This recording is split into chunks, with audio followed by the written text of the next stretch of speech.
Shabbat Shalom, everybody. My name is Felix Sztrajt. Rabbi Mendy asked me to say a few words related to my work caring for people with mental health conditions. I need to preface my talk by explaining to all that as carers, our qualifications to work in this area of the health industry is monitored and certified by the Department of Human Services. Our real knowledge comes from being directly involved with our residents and getting to know each one individually and their problems. I manage a live-in facility looking after residents having disorders affecting their moods, their thinking and behavior. Examples of mental illness include depression, anxiety disorders, schizophrenia, addictive behavior, and bipolar. It is important to understand that many people have mental health concerns from time to time, but a mental health concern becomes a mental health illness when ongoing signs and symptoms cause frequent stress and affect their ability to function. My knowledge is derived from the experience of working with my residents on a daily basis. I have been involved in this work for the last 39 years. Apart from managing the smooth running of the facility, my most rewarding and interesting part of the day is spending one-on-one time with each resident as needed, listening to their problems and related fears. Time is spent by staff debriefing and discussing each resident, learning from each other what works best for each individual. Current medications are available to people with mental health disorders are a lot more effective than when I first started 39 years ago. These can only be described by doctors. Due to my involvement and my staff's personal relationship with our residents, they often request for us to attend during their doctor's consultations. This is a great help when discussing changes to their issues, as we can often help them to describe these changes, thus giving the doctor an added understanding to either reduce, increase, change, and sometimes even stop their medications, be it oral or intravenous. As carers with many years' experience, we help our residents by spending time with them one-on-one. These times spent together creates an important personal relationship, reassuring our residents that we care and have a good understanding of what they are feeling, the fears and often frightening thoughts they suffer. For example, thoughts such as the compulsion to harm another person or themselves, to go to the seaside to be attacked by sharks, to jump in front of a car, to commit suicide, often because the TV has told them to do so, or by a voice inside their heads suggesting they commit these acts. There are many different scenarios. Over the years, the type and ages of residents that we look after has changed quite significantly. Years ago, alcohol was a major cause of mental health, affecting mainly older people. Now, drugs have become a serious problem, especially hydroponic grown marijuana, a major contributor for schizophrenia with predominantly younger people. Our approach in caring for younger residents has had to evolve, as now there is more aggressive behavior. Often police need to be called. However, often they are very reluctant to attend, as sometimes their actions creates negative police publicity. This also creates problems for the staff, as ambulances will not transport drug-induced residents without police attending. Our greatest job satisfaction is occasionally having a win, when we are able to stabilize the residents, who then is able to leave the home and return to live in the general community. Unfortunately, some do fail in return. However, a win is always good. The current coronavirus pandemic has unfortunately added to our residents' stresses.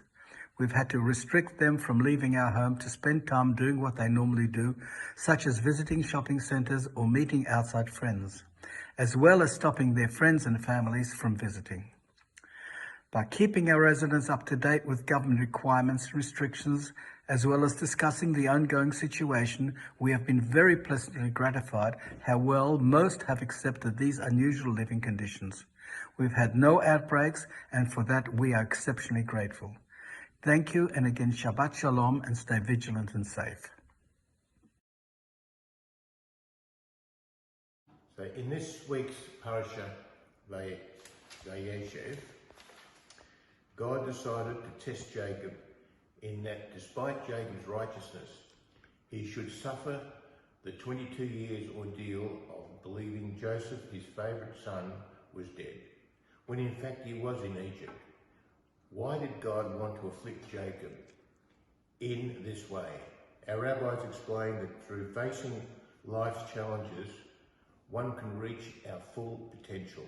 Furthermore, by overcoming these tests, we can be a role model and are in a better position to help and guide others in their time of need. We do not completely understand why God runs the world this way, but he was testing Jacob not as an ordinary God-fearing man, but as a man who was above mortal conception, a tzaddik, one of our three forefathers. Maybe this was God's way of preparing Jacob for Shalom, the world to come. Joseph and his brothers. Jacob encourages Joseph to report back about the brothers in order to help them correct themselves. Joseph, who is Jacob's favourite son, has only altruistic motives, yet the brothers find his behaviour problematical. They don't realise it yet, but Joseph is merely excelling at what his personality does best. Joseph is great at being an assistant. He leaves his homeland and ends up in Egypt, a foreign land. Joseph ends up being an assistant to the prominent Potiphar, a minister of the Pharaoh government, and rises to the position of managing his entire estate. Then, after being sent to jail incorrectly, Joseph somehow became the warden's right-hand man.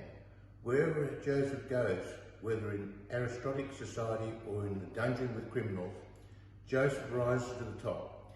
His last appointment as assistant to Pharaoh is his most important. Joseph isn't merely an assistant to others, he's an assistant to leaders, people in a position of power and authority. Leaders always need advisors and assistants. They cannot get along without them. It's a special talent to be an assistant. It takes a lot of savvy and humility. It takes the ability to really understand the person you're assisting. Joseph had these traits and more. The two questions I have in relation to this Parsha, which I need more clarification, is one, why did God need to test Jacob? And also, why did Jacob favour Joseph over his brothers, which has led to family disunity? Hopefully Mendy will be able to help to resolve these questions for us. I'd like to wish Joel Mazel Tov on his 34th anniversary since his bar mitzvah. It's the first time that he'll be reading his Parsha since that bar mitzvah 13 years ago. We and my wife are looking forward to sharing this Simcha, this Shabbos in Shul. Hi everyone. The beautiful festival of Chanukah is almost upon us. This beautiful festival of lights where individuals and families and communities celebrate. We're all very excited for this upcoming Chanukah, especially for the fact that the restrictions have relatively eased and we can celebrate with more freedom. So at Chabad we have many activities coming up, some of them on Zoom, some of them in person, which I'll tell you soon. But before that, the most important mitzvah is to light the menorah each night of Chanukah. Now it's preferable to use olive oil. You can get ready-made olive oil caps from Gold's. You just stick it into your menorah and it's done. If you don't have oil, then you can use candles, preferably longer candles. There is a specific time when we need to light. It's supposed to be at nightfall. If you have little kids that have to go to bed early, obviously they can light earlier, but the adults should light either at sunset, like Chabad custom, or at nightfall, which is the custom of the general community. Sunset is about 8:35, so around 8:45 is when Chabad lights. Nightfall is about 9:10. Now it has to last at least, well, the candles or the oil have to be able to burn at least a half an hour after dark, till about 9:40. That's why it's preferable to use the longer candles. On Friday, obviously, we have to light before Shabbat candles, because once you light Shabbat candles, it's Shabbat.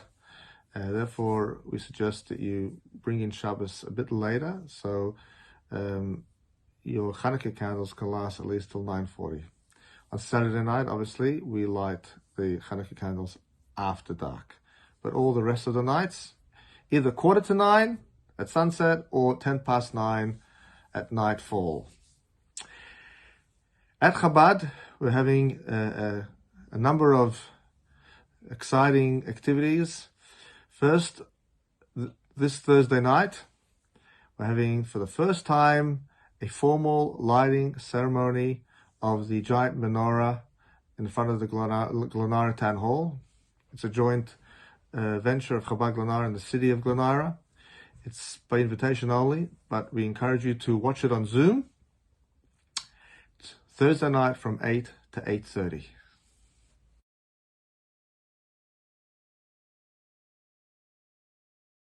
The next event is a family Chanukah event, Chanukah virtual in person.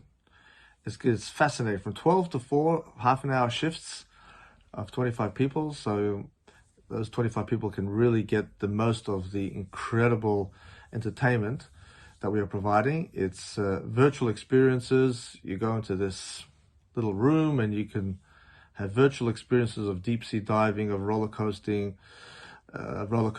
of flying in space, anything, over 100 experiences, and also a beautiful mega jumping castle and menorah lighting, etc. So please book in yourself and your kids on this fantastic event.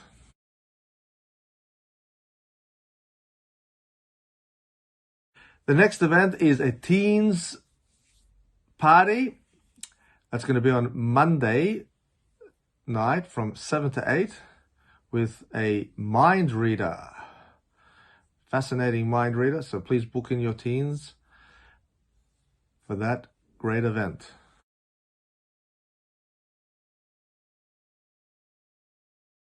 The next one is also on Monday night for adults, the adult Chanukah party. It's a time that we can get together after lockdown and socialize in a kosher way, following the guidelines.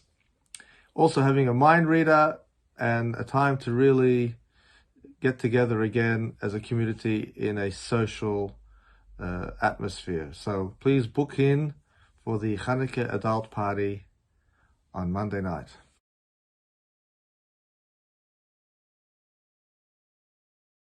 And the last event is another Zoom event, a beautiful event on the last night of Chanukah, Thursday night week, 17th of December. We want everyone to light the menorah together as one.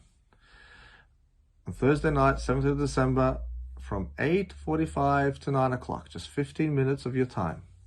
Please have your menorah ready. Have someone facing your camera, your Zoom camera, to your menorah, and I will lead the blessings, and we'll all light together at the same time as one community, and end off the last night of Chanukah, the end of Chanukah, in a unified fashion, and will be followed by traditional Chanukah songs. So Zoom in on Thursday night at 8:45.